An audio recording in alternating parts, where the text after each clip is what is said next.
Most of you are looking through the wrong. That's why I blinked. One, my Heavenly Father said, blink 3 times. Two, it's like when you are doing an eye exam and the great physician, what looks better to you? 1 or 2? 1 or 2? 1 or 2? And you're sitting there, well, they kind of both look similar,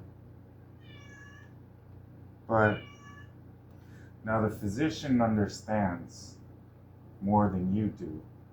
He's going off your response. He's not telling you everything that he knows because he went through a succession of experience with people and trying to fit them as best he can.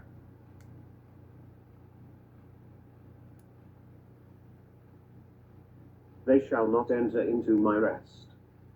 Therefore beware, brethren, take care.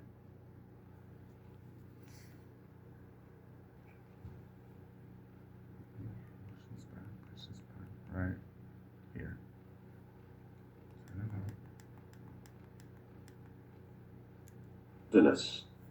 Where your fathers tried my patience and tested my forbearance and found I stood their test, and they saw my works for 40 years. And so I was provoked, displeased and sorely grieved with that generation, and said, they always err and are led astray in their hearts, and they have not perceived or recognized my ways and become progressively better and more experimentally and intimately acquainted with them. Accordingly, I swore in my wrath and indignation, they shall not enter into my rest. Therefore beware, brethren, take care, lest there be in any one of you a wicked, unbelieving heart which refuses to cleave to, trust in, and rely on him, leading you to turn away and desert or stand aloof from the living God. But instead warn, admonish, urge, and encourage one another every day, as long as it is called today, that none of you may be hardened into settled rebellion by the deceitfulness of sin, by the fraudulence, the stratagem, the trickery which the delusive glamour of his sin may play on him. For we have become fellows with Christ, the Messiah, and share in all he is for us, if only we hold our first newborn confidence and original assured expectation, in virtue of which we are believers firm and unshaken to the end. Then while it is still called today, if you would hear his voice, and when you hear it, do not harden your hearts as in the rebellion in the desert, when the people provoked and irritated and embittered God against them. For who were they who heard and yet were rebellious and provoked him? Was it not all those who came out of Egypt led by Moses? And with whom was he irritated and provoked and grieved for 40 years? Was it not with those who sinned, whose dismembered bodies were strewn and left in the desert? And to whom did he swear that they should not enter his rest, but to those who disobeyed, who had not listened to his word, and who refused to be compliant or be persuaded? So we see that they were not able to enter into his rest, because of their unwillingness to adhere to and trust in and rely on God. Unbelief had shut them out. Now, I said yesterday to my wife, Mary, you need to enter my rest. So picking up from where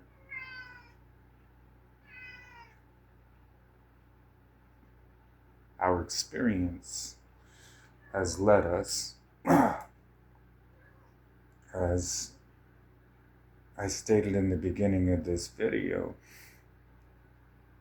there is obviously a problem. Something is wrong with how you are viewing things. I say that same thing to my kingdom spouses that are having issues with prodigals. When you are in full-time ministry, your first priority, of course, is my business, and then I'm already aware of your needs. In my situation, I have one bill. Me and Mary have one bill, just the internet. When she is looking at it from the proper perspective, from the spirit of truth, from me, that is a huge freeing environment that we have available to us because I built our life on the rock. When we are discussing the personal barriers between me and my wife, it's always going to be what it is, spiritually first. So to enter my rest, as we have stated for the last 3 years, she would need to be here. Prodigals, that is the same with your kingdom spouse. Work is work. Not all of it is always, this is mind-blowing and enjoyable. It is not like I am here telling people, hey, I'm not even here. I'm just noticing something sabotaged my creation and I'm examining it. Don't mind me. Once I'm done, I'll be gone. This is an everlasting fulfillment of a covenant. First of all, a covenant, and second of all, life is going to continue. The spirit is always going to continue. Now, the first aspect is your stagnation and nudging you guys out of it. Many have had different thoughts, such as, okay, I don't want to accept that I was deceived. So I'm going to keep just keeping this frame of mind. And for those, I'm talking about those that are actually aware of the lying spirit, the familiar spirit, spirit of the Antichrist. Others, you have to take into account who had not listened to his word and who refused to be compliant or be persuaded. So we see that they were not able to enter into his rest, because of their unwillingness to adhere to and trust in and rely on God. Unbelief had shut them out. Hebrews 4. Therefore, while his rest still holds and is offered today, let us be afraid to distrust it, lest any of you should think he has come too late and has come short of reaching it. For indeed we have had the glad tidings gospel of God proclaimed to us, just as truly as they, the Israelites of old, did when the good news of deliverance from bondage came to them. But the message they heard did not benefit them, because it was not mixed with faith, with the leaning of the entire personality on God in absolute trust and confidence in his power, wisdom, and goodness, by those who heard it. Neither were they united in faith with the ones Joshua and Caleb who heard, did believe.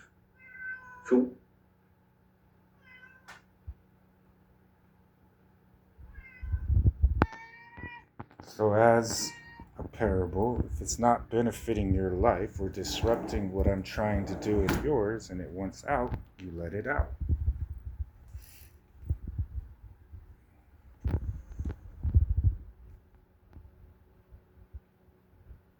Hebrews 1.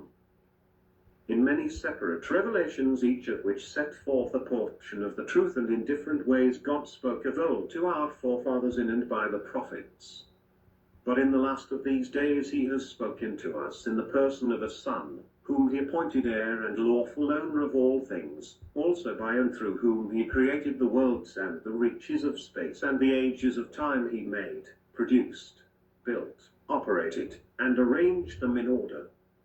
He is the sole expression of the glory of God, the light being, the outraying or radiance of the divine, and he is the perfect imprint and very image of God's nature, upholding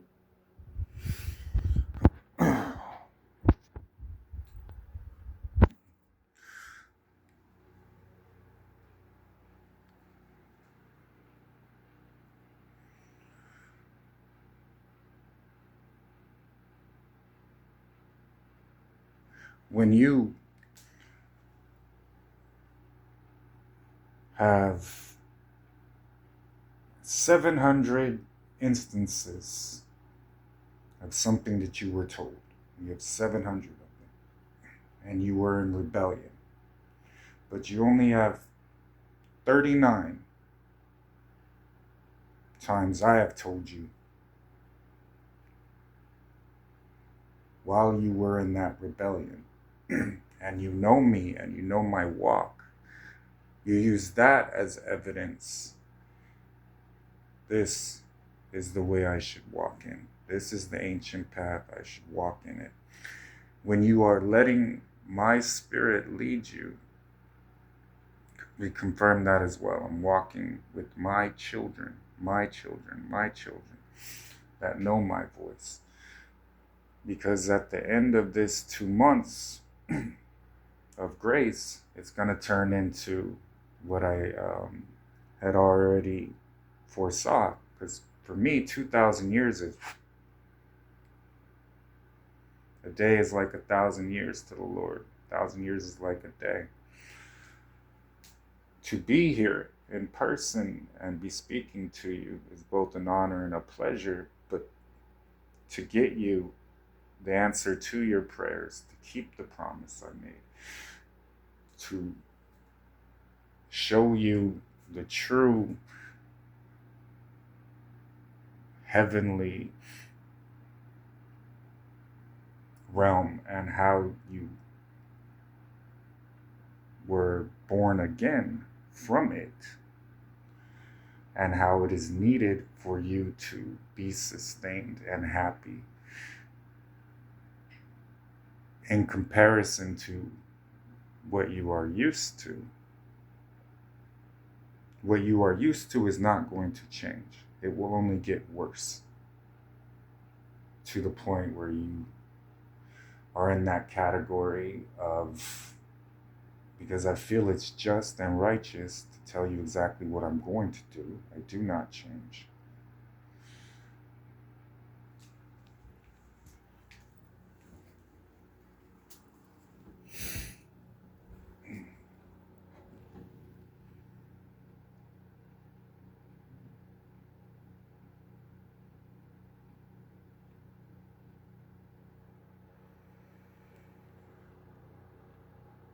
Your name would not be found in my book of life. Responding to that text, hard. Voting, not hard. Election day is coming, and it's your shot to make a difference.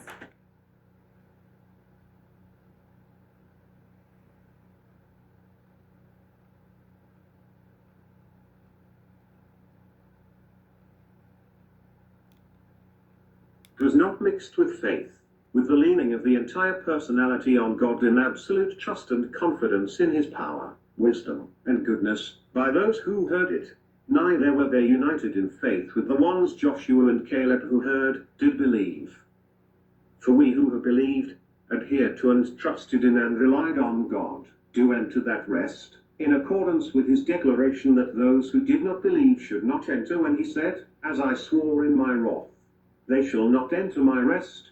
And this he said although his works had been completed and prepared and waiting for all who would believe from the foundation of the world. For in a certain place he has said that When you are step